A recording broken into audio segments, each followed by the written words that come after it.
How to make maple syrup, and I mean real maple syrup.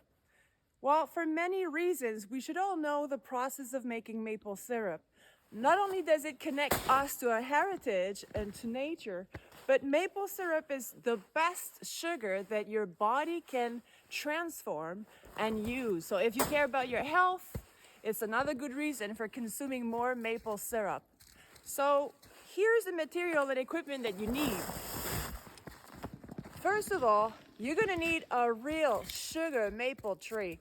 So as you can see behind me, there's a trunk that is identified with a ribbon. The time to identify your maple tree is in the fall, because if you wait after all the leaves are gone, you will have a hard time finding out which tree in the forest is a real sugar maple tree. So my advice to you is identify your trees in the fall, and when it is mid-February all through March until mid-April is the best time for you to tap your trees. Material that you're gonna need to make delicious maple syrup: the maple tree. You're going to need a drill. It can be a manual drill or an electric drill. Also a drill bit, which is of 1 1/4 diameter. You will need a hammer, a bucket, and a bucket lid. The lid will prevent some debris to fall into the sap. And by the way, the sap can last for about a week if it's kept cold. You can consider that sap is similar to milk. Treat your sap the same way you would treat your milk. If you don't want it to go sour, refrigerate it or boil it as soon as possible. Finally, you also need a little spout which will permit the sap to drip from the trunk to the bucket. Let's start. All right, time to do this. First step, after you identified your maple tree, it's time to dig a hole in the trunk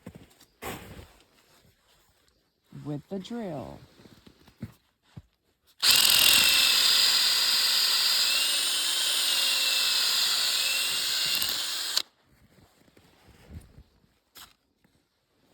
In the hole, you have to insert the tap and use a hammer to make sure that it is well inserted and stable.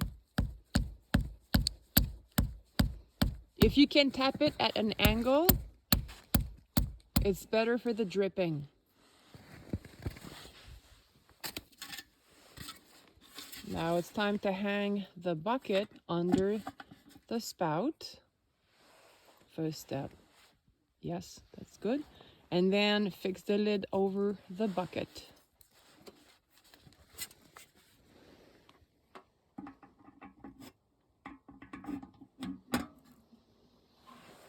Very nice. Nicely done. So now all there is to be done is to wait for the sap to drip in the bucket, and a couple of days should be enough to fill this bucket. The final step of the process for how to make your own maple syrup is to boil the sap that you collected.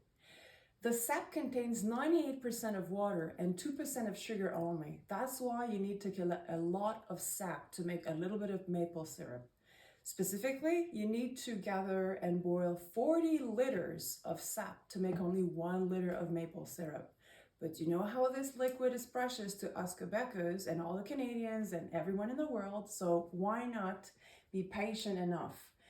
The temperature it will get to when its color is dark enough and its consistency is thicker is approximately 219 Fahrenheit degrees. All you have to do after that is enjoy it. End of the process.